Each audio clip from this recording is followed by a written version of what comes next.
ใส่นี่เลยโคตรแห้งนะบนจากนอน นอนแบบนี้ซะ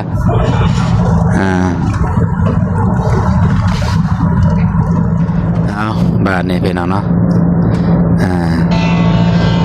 พอดีสิถามน้องบองเพิ่นเมื่อคืนเนี่ยนอนหลับฝันดีบ่หรือว่าจังใดคือแบบมิดเลยมิดจ้อยเลยบ่ได้มีทรงมีเสียงหยังเลย หลังจากที่พากันเข้าห้องนอน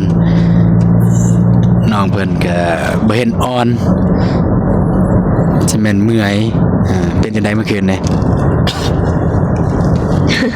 ก็นอนหลับอยู่ นอนหลับบ่ เดี๋ยว สมพ่อแบบว่าเงียบกิ๊บแบบบ่ได้มีหยังเลยแบบบ่เห็นออนเฟซหยังเลย ไปแบตมืด ยังครับ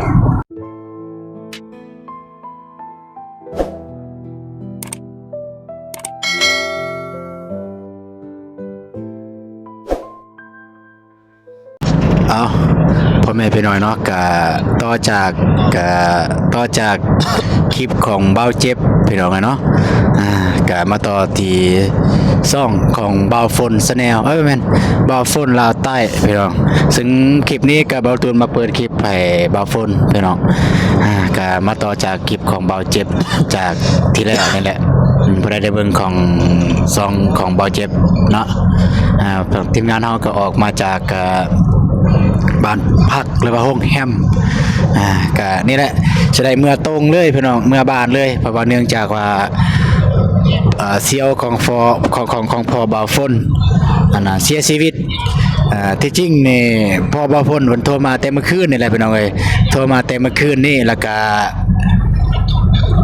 ทีมงานเฮาก็ปรึกษากันว่าสิเฮ็ดจังไดสิเมื่อเลยบ่สิออกเมื่อกลางคืนบ่หรือว่าสิเมื่อตอนเว้นตอนเช้าจังซี่ปรึกษากันก็เลยว่าตกลงกันว่าออกเมื่อตอนเว้นพี่น้องเนาะก็คือตอนเช้านี่แหละออกเมื่อความจริงน้องบองบ่ได้ฮู้เด้ว่าทีมงานเฮาว่าสิเมื่อคืนนี่เพราะว่าบ่ได้บอกเลยสบายดีเด้อน้องบองเด้อเป็นจังได๋ สบายดี สบายดีคือแบบเศร้าๆเมื่อยๆแบบนอนบ้านบ่ นอน อยากนอนก็นอนไปสิฮะนอนเด้ๆนอนอิงใส่นี่ก็ได้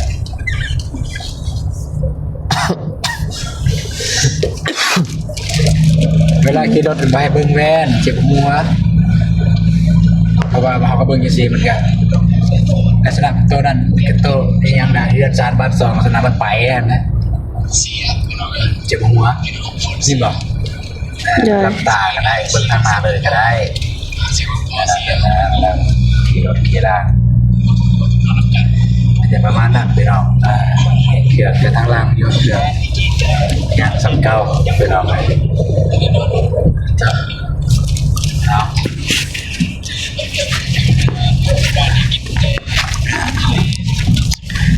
สบายดีเด้อบ่ฝนเบาเจ็บเด้อ สบายดี ไปขับรถเมื่อบ้านอยู่ตอนนี้ แต่ว่าคลิปนี้บ่ตูนสิบ่หยุดสิเมื่อเลยฮอดบ้านเลยสิเบิ่งว่าจักนาทีก็ได้แต่ว่าบ่ฝน เด้อลองก็เนาะ โอ้สิบ่หยุด ด้วยสิบ่หยุดเลยเมื่อฮอดบ้านเลยก็สิได้อัปเดตให้พ่อแม่พี่น้องได้เบิ่งเลยว่าตั้งแต่เริ่มเปิดคลิปฮอดบ้านเป็นแนวใดรถใหญ่รถพ่อพวงรถพ่อพวงได้เมื่อกี้นี่รถพ่อพวงลายลีผู้จอดบ้านรถพ่อพวงรถพวงรถพ่อวงบอกเลยพ่อพวงนี่ไอ้วงได้ยินเดี๋ยวบัดนี้ไอ้วงเสียหายพี่น้อง ตอนมาบ่ฝนก็ได้อัปเดตให้เบิ่งละ แม่นบ่ ตอนเมื่ออีก เมื่อก็บรรยากาศตอนเมื่อเด้ก็ให้พ่อแม่พี่น้องได้เบิ่งอีกบรรยากาศตอนเมื่อพี่น้องเนี่ยรถรางเป็นจังได๋ครับไปสิบเดทให้พ่อแม่พี่น้องได้เบิ่งพุ่นแหละจนฮอดบาทพุ่นแล้วเลยเป็นจังได๋พี่น้องเนาะตอนนี้ก็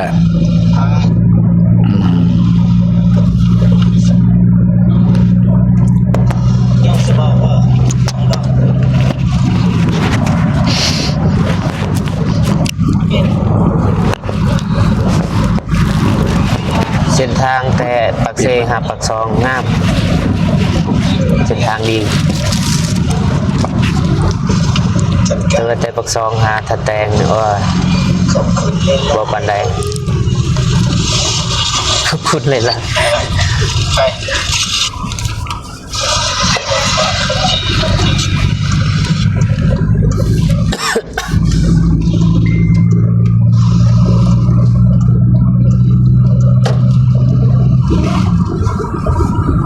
จะทายเลยป่ะโบตุน ด้วยทายเลยนะ หยุดก็ได้ หยุดบ่ เลย โอเคพี่น้องเนาะก็จริงๆบ่ตูนก็ว่าสิทายเลยแต่นี่ฮอดบาทเลยสิเบิ่งเป็นจังไดเนาะก็ปฏิบัติฝนเพิ่นว่าหยุดแบบทายเป็นจังหวะเอาโอเคพี่น้องเดี๋ยวบ่ตูนก็สิอัปเดตไปเรื่อยๆให้เบิ่งถ้าบ่อนใดมีความน่าสนใจก็สิทายให้เบิ่งพี่น้องเอ้ยไป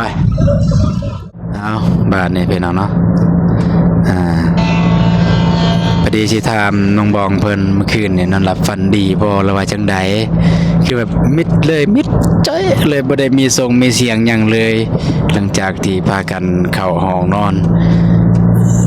น้องเพิ่นก็บ่เห็นอ่อนจะแม่นเมื่อยเป็นจังไดเมื่อคืนเนี่ย ก็นอนหลับอยู่ นอนหลับบ่ โดย สมพ่อแบบว่าเงียบกิ๊บแบบบ่ได้มีหยังเลยแบบบ่เห็นอ่อนเฟซหยังเลย ไฟแบตมืด ยังครับ ไฟแบตโทรศัพท์มืด อ๋อทุกอ้ายเลยบ่ได้หลับบ่ได้นอนเมื่อคืนนี่แบบนอนอยู่แต่ว่านอนดึกญาติอนาญาณว่าเจ้านอนบ่หลับแล้วเจ้าอยากโทรหาหรือว่าอยากจะเคาะประตูนะนั่นยันว่าคันนอนหลับแล้วบัดเจ้ามาเคาะหรือว่าโทรมาแล้วบ่ได้ยินแบบนี้จังซั่นอันนะก็เลยว่านอนบ่หลับญาตินะเป็นห่วงเด้เพราะว่าบ่แม่นว่า พี่น้องเอ้ยอันนี้เว้าความซื่อเด้อเว้าความจริงบ่แม่นว่าสิว่าต่างชาติเพิ่นบ่ดีหรือว่าเพิ่นคิดหรือว่าซัวหรือว่าอะไรเพิ่นบ่ดีเฮาก็บ่ฮู้แต่ว่าแก้ดีกันเคินว่าหยังวะกันดีกว่าแก้ว่าซั่นซะ เพราะว่าเมื่อคืนเนี่ยบ่ตูนเห็นมีแขกคนจีนอยู่กงกันข้ามกับห้องเฮาก็คือห้องเฮาแล้วก็ห้องน้องบองเพิ่นมีแขกคนจีนบ่ตูนก็เลยคิดแบบยันวันในจังหวะน้องบองเพิ่นออกมาแต่ห้องแล้วก็แขกคนจีนก็ออกมาแต่ห้องคือกันยานว่านะพี่น้องก็เป็นแบบว่าเพิ่นบ่ดีดอกก็เอาญาตินะญาติแบบนั้นนะก็เลยคิดไปคิดมาโอ้นอนบ่หลับเด้ก็ได้บ่ตุนก็ได้เสร็จบอกน้องเพิ่นแล้วก็ได้บอกตอนขึ้นก็บอกอยู่ว่ามีหยังก็เสร็จหาเด้อโทรหาเด้ออย่าฟ้าออกเด้อผู้ใดเคาะประตูก็คันบ่ฮู้ชัดเจนบ่ต้องเปิดให้ประมาณนั้นบอกน้องเพิ่นผู้ใดไปเคาะประตูหยังกัน บอลซองได้เมน แม่นแล้วก็มีบอนซองเบิ่งแว่นขยายเนาะ เบิ่งว่าเป็นไทย แล้วก็บอกน้องเพิ่นว่าถ้ามีหยังได้ยินเสียงหยังก็ให้ฮู้ชัดเจนก่อนว่าแม่นเฮาหรือเขาถ้าบ่ชัดเจนต่อยแม่นเฮาก็อย่าคันบ่ชัดเจนก็บ่ต้องไขประมาณนั้นทางน้องเพิ่นก็โอเคจนฮอดเช้าพี่น้องเอ้ยบ่ตูนไปปลุกบ่ตูนก็ตื่นเช้าแน่บ่ตูนไปปลุกน้องเพิ่นก้องบ่ได้ยินก็สิแม่นนอนแบบนอนแสบพะนะก้องโทรหาโอ้จน2-3สายโทรหาจึงได้ยินมันก็รับสายฮัลโหลมันก็ว่าลุกได้บ่ได้บ่ตูนได้บอกตอนเช้าว่าเรื่องนั้นนะครับพอเขาฝนเสียว่าแม่นหมู่ของ หมู่ของเสียวของพอว่าฝนเสียก็ต้องได้หลายว่าฝน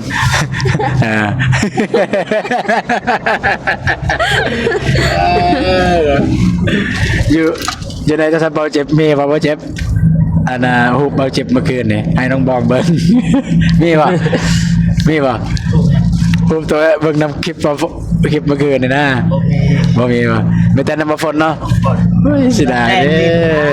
อ แอบแดงเนี่ยตอน ตั้งอย่าหัว คืออาจารย์จีนก็มีอย่างอาจารย์ในวัดสุรินทร์นะ ก็รอดใส่ชุด ตัวโลนนั่นแหละล่ะ สุดๆเนาะจักเป็นเซฟปะทะเหล็กเนี่ย เมื่อนี่น้องบองเมื่อนี่ฮอดเทือนแล้วก็สิยังสิไปต่อไปเวียกบ่แล้วว่าสินอนให้พวกไอ้ใส่ไห้เลยบ่ตู้เย็นนั่นตู้ซักผ้าประกอบพันก็ต้องได้ซื้ออันนั้นมาใส่เด้ท่อแม่นบ่เจ็บบ่ฝน อะไร ถ้าต้องซื้อท่อระบายหนึ่งเนี่ยเพราะท่อระบายซอง มีแล้ว มีแล้วป่ะ มีแถบ แต่มีอยู่ท่อแต่ท่อหนึ่งท่อเอาน้ำเข้าอันของน้องเพิ่นท่อเอาน้ำเข้า ว่าเขาสะดวกมันไกลแต่ใส่บอทุนนักจะหูนะ สไลด์ต้องการสไลด์ ก็มีใครอยู่หน้าบ้านเฮา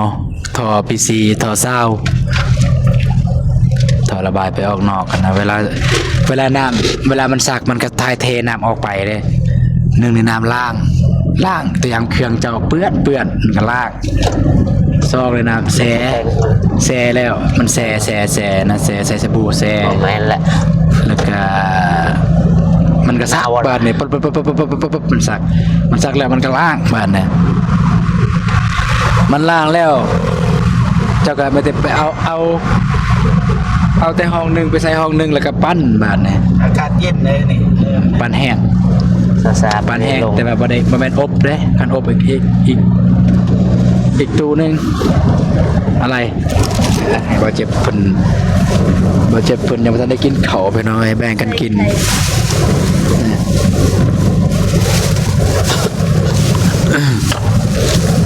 คันตู้อบเมื่อวานนี่16ล้านพี่น้องโอ้ย งานเติบเนาะ บ่มีปัญญาซื้อดอก16ล้าน เกือบ 30,000 16ล้านเกือบ 30,000พุ่น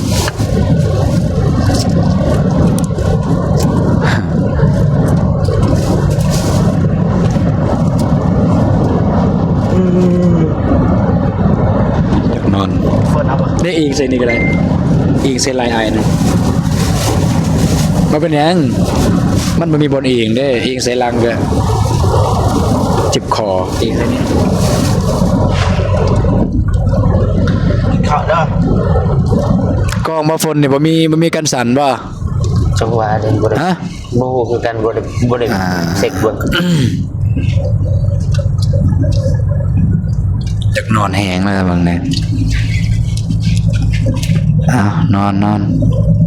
นเลิศสำสาสิฮอดบ้านเดี๋ยวมีหยังได้สิปลุกนอนเลิศไปนอนเนาะก็สิจอบเบิ่งบ่เจ็บเพิ่นกินข้าวแบบสิถ่ายแบบเพิ่นบ่ฮู้โตเลยเพิ่นกินข้าวแนวใด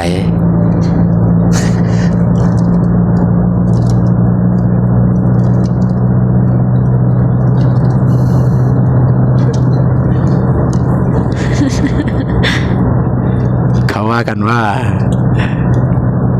อันนี้กินข้าวแบบว่ากินแบบคิดนะกินทีละน้อยแล้วก็คิด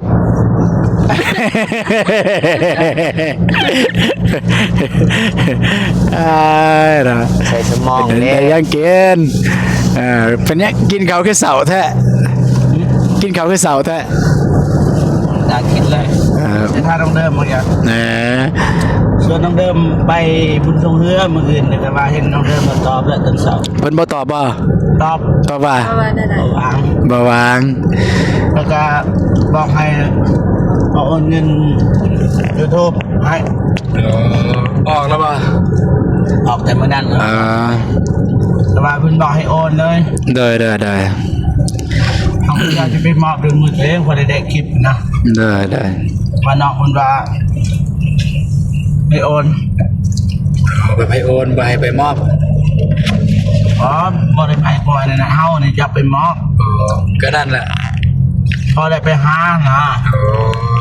อยากเอาเงินสดไปมอบสิพอได้อัปเดตให้พ่อแม่พี่น้องได้บ้าง แม่น พี่น้องเพิ่นอพยพไปใส่น้อแบบนี้ ว่าออกไปอยู่ วันเมืองปากซองแล้วพี่น้องเนี่ยโอ้ไผโทรมาเนาะ ไผโทรมาเนาะ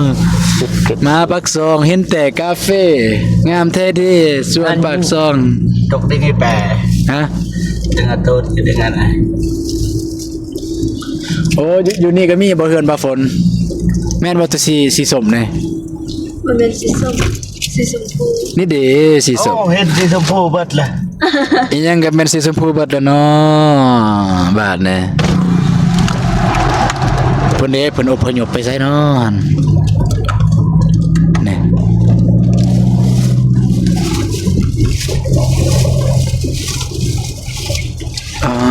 อิจฉาเด้พี่น้องเอ้ยนี่ พอดไซส์เลยนี่ ปากซอง ออกปัดซอง บัตร แดง ยัง อันนี้วัดปากซ่อง มันคือวัด วัดปากซ่องนั่นแหละวัดเมืองปากซ่อง หยุดไปทำกันแบบ ไปทำวัดบ่ ว่าสามคนน้องบองอยากพูดว่าวัดยัง จะมาทำบุญอยู่นี่เปล่า อยากฮู้ซื่อๆนี่แหละเมืองปากซ่องน้องบังคันน้องได้มาเทื่อหน้ากันแบบนี้แหละบ่เย็นๆก็ได้บ่ฝนรถหลาย อ่านว่า จะหายแบบวันนี้ บ่ฝนอยากหายบ่นั่นนี่ได้ขับรถ บ่ได้เมาแล้วบ่บัดนี้ ว่าเจ้า บ่น้องบังบ่ได้เมาแล้วที่มื้อนี้ ยังมาทันหู ยังบ่ทันฮู้ ห้องหมอเมืองปากซอง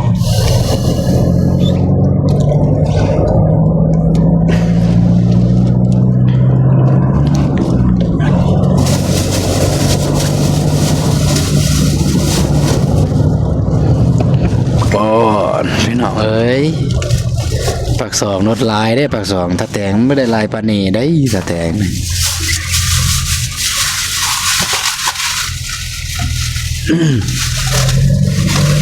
เว้าเรื่องเศรษฐกิจเนี่ยถ้าแต่งกับปากซองเนี่ยปากซองจะดีกว่าถ้าแต่งหลายเท่าเลยบ่ว่าแต่ในเขตชนบทเขตบ้านนอกบ้านนาพ่อแม่พี่น้องประชาชนเนี่ยคือประชาชนเนี่ยชาวเมืองปากซองจะเข้าง่ายแต่อย่างแบบการซื้อรถซื้อล่างอะนะประชาชนเมืองปากซองจะเข้าง่ายกว่าประชาชนเมืองท่าแตงนี่เมืองท่าแตงเนี่ยคนสิได้มาแต่คนอยู่ในเมืองบ่เป็นเจ้าเป็นนายบ่สิได้มีแต่คนมีเศรษฐกิจจักใหญ่ๆจักหน่อยนึงแต่ว่าเมืองปากซองเนี่ยเพิ่นได้เกือบว่าได้หลายเด้เพราะว่าเพิ่นเศรษฐกิจเพิ่นดีเด้เพิ่นปลูกกาแฟ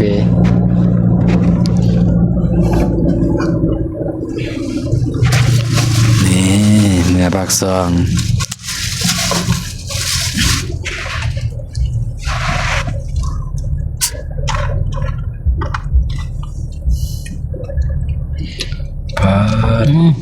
รถลายได้ปากซองนี่ยังเอ้า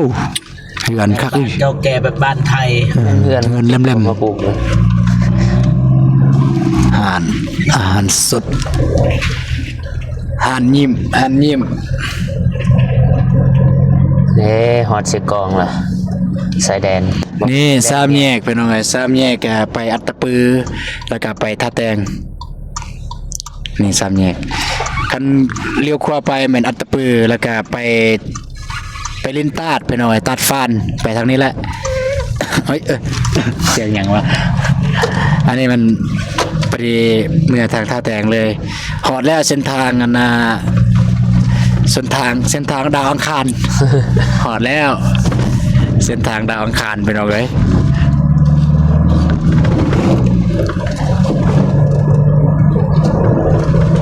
ปอดเนี่ยจากคนอพยพไปทางเทิง จากคนอพยพไปทางลุ่มลายอหลีเป็นหยังเบาตูนจึงใส่คำว่าอพยพพี่น้องเนาะเพราะว่าช่วงนี้เป็นช่วงที่ว่ามีคนเก็บมีคนจ้างเก็บกาแฟหลายแล้วก็พ่อแม่พี่น้องประชาชนค่อนข้างจะอพยพมาย้ายถิ่นฐานเป็นชั่วคราวซื่อๆตัวอย่างว่าคือเข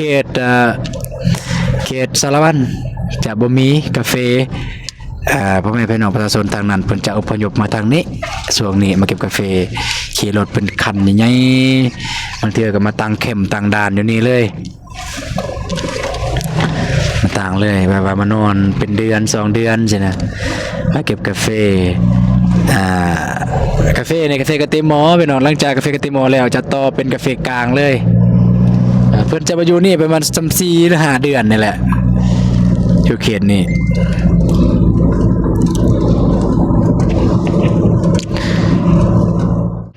ปาดเนาะ ไปเก็บกาแฟ รถลายนี่เป็นอย่างบ่ คนไปเก็บกาแฟ คือจังซี่แหละพี่น้องเคยบ่ตูนเอิ้นว่าเพิ่นอพยพว่านั้นนี่แหละเพิ่นอพยพเนี่ย แล้ววันนี้เพิ่นจะไปเก็บบอนใหม่อีก แม่นอพยพเนี่ยจังซี่แล้วนี่เพิ่นไปเก็บบอนใหม่พี่น้องเอ้ยก็บางเทื่อว่ามันจะอาจจะบ่ม่วนแน่บ่ตูนว่าใส่คำว่าอพยพมันลักษณะเป็นการดูหมิ่นดูเหยียดดูแคลนแต่บ่แม่นพี่น้องเนาะ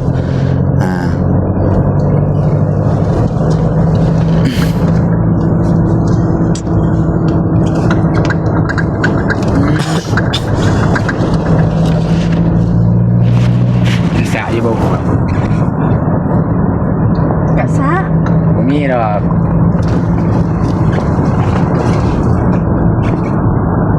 มาตูนสิทา บ่ได้ซะ บ่ได้ทราบว่าแม่นยังก็บ่ฝนสิจับเองบ่ จับเข้า1เลยสิปิดถ่ายพุ่น สิปิดคลิปเลย บ่สิจบเลยสิไปถ่ายอยู่พุ่น โอเคเอาให้บ่เจ็บจับบ่ทางหน้าบ่มันจึงบ่มันบ่รบกวน วั เป็น น โรงงาน มันบ่เป็นรบกวนในการขับรถ นี่แหละท่องเที่ยววันนี้คักเลย ให้บ่เจ็บจับก็ได้พี่น้องเนาะเดี๋ยวบ่ตูนสิบรรยาย นี่เคยไปแล้ว โอ้อันนี้แม่นหยังอยู่นี่แม่ อีหยังสวนผักเอกรออีหยัง อังโกร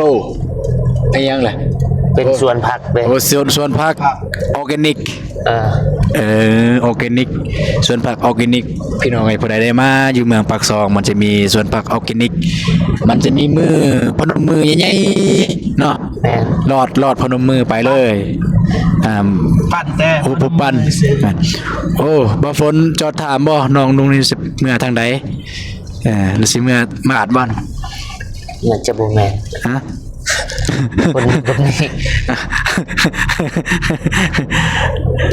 บ่ฝนเนี่ยว่าโอ้ยกำลังสิจอดอยู่แต่ว่าเบิ่งแล้วบ่แม่น พอไปรุ่นเป็นผู้เฒ่าแก่ วัยรุ่นมันก็ย่างกันนี่แน่เพิ่นอพยพไปน้องไงเอาลายเถื่อลายคำเลยคำเดียวคำเก่าคำเดิมว้ายคือรถไอเตียงเนาะเมื่อกี้นี่ น่าจะแม่นมาจาก ได้เตียงมาจักมาแต่บ้านนงเมก ไปจน บ่ได้มาลาวใต้สมมุติว่าไปหาทีมงานเฮาก็จะมาทางนี้พี่น้องเอ้ย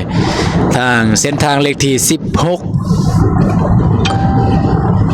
เส้นทางเลขที่16ของลาวใต้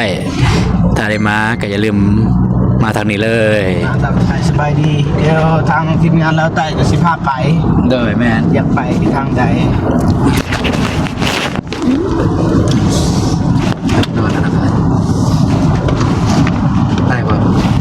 นอนได้ป่ะคนตีนไปทางคน เธอ ตีนไปทางคนตีนไปทางคนกดนะเหยียดเลยไปพูดเหยียดขา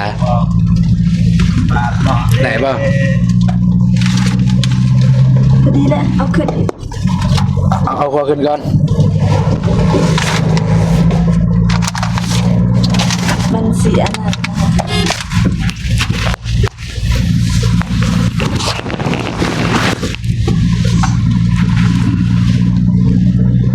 มันสิบ่ง่ายกว่าบ่เนาะ อีต้นน้องเพิ่นนี่ไอ้อิงใส่นี่เลยโคตรแห้งนะเพิ่นอยากนอน นอนแบบนี้ซะ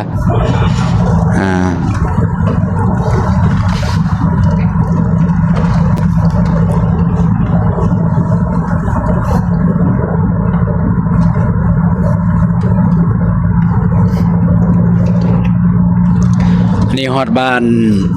บ้านยังระเบาเจ็บบ้านกระตวดเนาะอันนี้ไม่นฮอดบ้านกระตวดแล้ว ดับตัวบ้านนั่นตัว บ้านกระตวด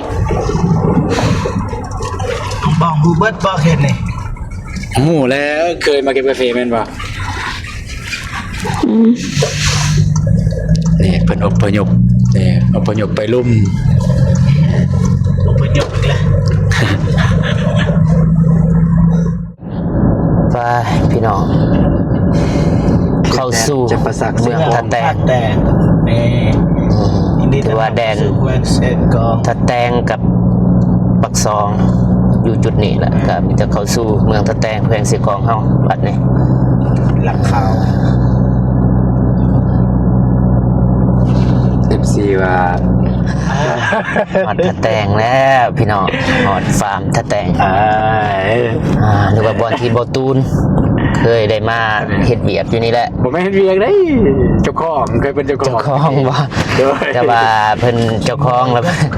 เพิ่นออกบ่จะได้แล้วก็มาเฮ็ด YouTube ช่วยเรือ เพราะว่าเฮ็ดผิดระดับประเทศ พอแล้วเงียบ ใกล้สิฮอดบ้านเฮาแล้ว นั่นแหละบางคนก็มา ไปบัดนี้ก็แยกเมื่อบ้านเฮานี่แหละแต่ว่าสิพาบ่ทางบ่ตูนหนองบอง ไปศัลยกรรม ไปแวะตลาดก่อน ได้ คราวหนึง โอ้ยเห็นนั่นรถอันนี้เนาะ ฮะ รถดินนี่นะ รถดิน โดยรถคนดินเนี่ย ไปพี่น้องมิตรว่าไปตัดภาพอยู่ที่พุ่นแหละอยู่บริษัทบ่หรือว่าอยู่ธนาคารบ่แม่นอยู่ตลาดไปจะได้ก็ไปเบิ่งไปชมนำกันเนาะแต่ว่าฮอดทินฮอดบ้านฮอดเมืองเฮาแล้วตอนนี้ก็ถือว่าฮอดแล้วบ่อันนี้ปานใดโอเคเนาะพี่น้องตอนนี้ทางเบาฝนแล้วก็ทีมงานก็ได้เดินทางมาฮอดจอดถึงเมืองทัดแตงเนาะเป็นที่เรียบร้อยแล้วก็ทางเบาฝนก็บ่แม่นทางเบาตูนแล้วก็น้องบองก็สิเข้าไปเวียกน้อยนึงแล้วก็เบาฝนก็สิแวะเอาเครื่องอยู่บริษัทว่าตอนหน้าเบาฝนนี่ก็จะเป็นบริษัทเอาเครื่องนี่แหละบริษัทฝากเครื่องเนาะ ขออนุญาตทำสายเด้อ เด้อ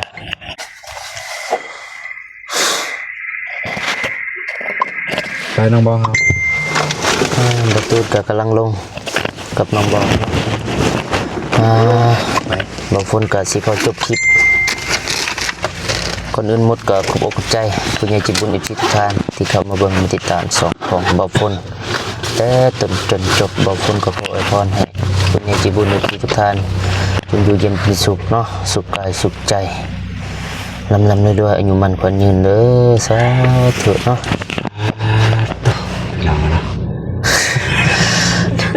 เอาบ่าวฝนก็สิขอจบคลิปเพียงเท่านี้พอๆกันคลิปต่อไปสำหรับคลิปนี้บ่าวฝนขอกล่าวคำว่าสบายดีเด้อ สบายดีเด้อบ๊ายบาย